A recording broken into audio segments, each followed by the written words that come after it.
Hello students, topic for today's lecture is lapse and revocation of an offer. कि कोई भी offer या जो कोई भी प्रपोजल जब हम किसी को देते हैं तो वो ख़त्म कैसे होता है या वो रिवोक कैसे होता है। ठीक है। N offer lapse after a defined और रीजनेबल टाइम। सपोज मैंने ये ऑफ़र दिया कि आप मेरी कार ख़रीद लो और मैं इन 2 महीने के अंदर उसको सेल करना चाहती हूँ, बस उसके बाद नहीं कर सकती।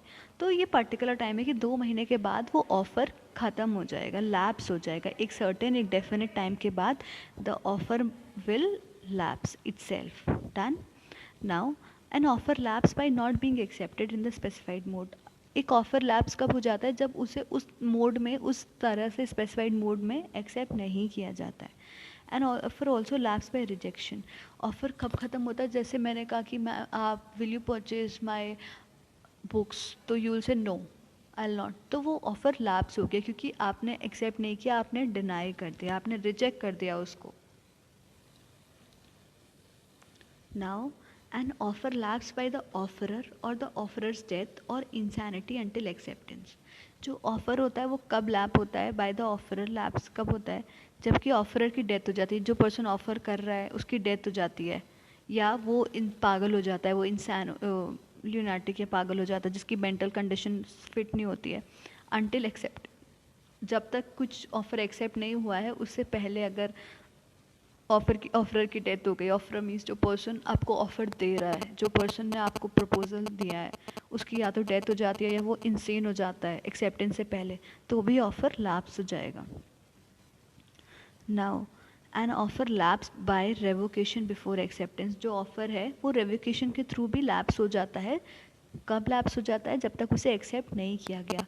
कोई भी ऑफर कंप्लीट नहीं है until when it is not accepted. Done.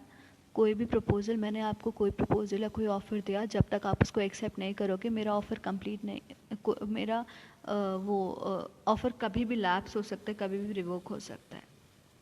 Then comes an offer lapse by subsequent illegality or the destruction of the subject matter. Suppose कोई भी ऑफर कब भी लैप हो सकता है, लैप ख़त्म हो सकता है कि अगर कोई भी आपने इलीगल चीज़ है उसमें, या कुछ डिस्ट्रक्शन है, कुछ कुछ वैलिड नहीं है, कुछ इलीगल है, वॉइड है कुछ, तब भी हमारा ऑफ़र लैप्स हो सकता है कि जो कंडीशन आपने प्रोवाइड करी है या जो कॉन्ट्रैक्ट या ऑफ़र दिया है, that is even not possible, that is neither enforceable by law, कि जो लॉ की आइज़ में ना कि इन्फोर्सेबल है। दूसरा, वो पॉसिबल ही नहीं है। सपोज़ मैजिक ट्रिक्स कि मैम ऐसा होगा तो ऐसा हो जाएगा, एंड यू नो कि that thing is not possible, still आप ऑफ़र कर रहे हो, तो वो भी लैप्स हो सकता है।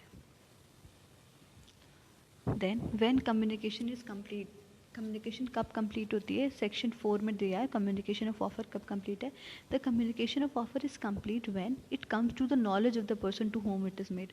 कम्युनिकेशन ऑफ ऑफर तब कंप्लीट हो जाती है जब ये उस इंसान के नॉलेज में आ जाती है जिसको ये ऑफर दिया गया है। तब जो हमारी कम्युनिकेशन ऑफ ऑफर है, जो section 4 of the Indian contract act 1872 में डिफाइंड है, वो कंप्लीट हो जाती है।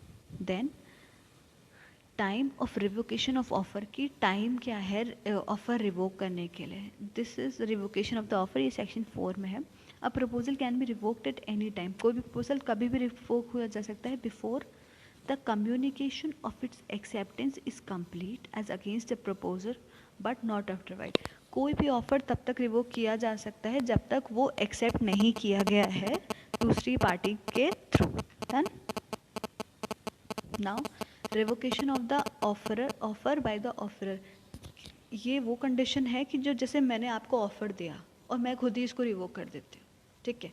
The offeror can withdraw his offer before it is accepted. मैं कोई भी ऑफर, जैसे मैंने आपसे बोला कि आप मेरा घर खरीदोगे, will you purchase my house, done.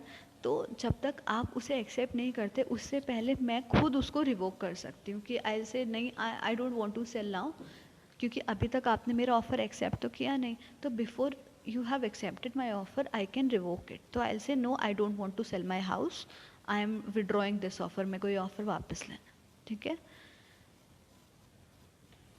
Before it is accepted, the bidder can withdraw or revoke his offer at an auction sale before being accepted by the auctioneer using any of the customary method. Suppose जब एक घर की नीलामी होती है तो वो auction के थ्रू होती है, एक बिड के थ्रू होती है, एंड उससे पहले ही मैंने किसी के एक्सेप्टेंस से पहले ही किसी ने ये बोला ही नहीं कि I will purchase it, I will purchase, उससे पहले ही मैंने बोल दिया okay now I don't want to sell, कि मुझे अब अपना हाउस बेचना ही नहीं है, सेल करना ही नहीं है, तब भी ये ऑफ़र रिवोक हो सकता है।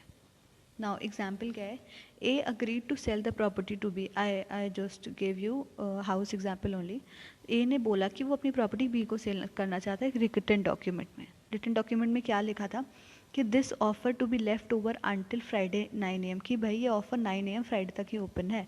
On Thursday A made a contract to sell the property to C, B heard, अब थर्सडे को क्या हो गया कि ए ने कॉन्ट्रैक्ट कर लिया कि वो सी को भी बेचेगा, बी ने को अब ये एक्स से पता चल गया। अब क्या हुआ, held B could not be accept as offer after he knew it could be revoked by the sale of the property to C, कि बी ने ए का एक्सेप्ट ऑफ, जो बी है उसने ए का ऑफर एक्सेप्ट नहीं किया था, तो उससे पहले बी ने ए ने विड्रॉ कर लिया कि वो बी को नहीं सेल करना चाहता, वो सी को सेल करना चाहता है। तो यहाँ पे रिवोकेशन ऑफ ऑफर किसके थ्रू हुआ, ऑफरी के थ्रू हुआ, कि जिसने प्रपोजल दिया उसने खुद ही उसे रिवोक कर लिया। I think the concept must be clear to you students. Thank you.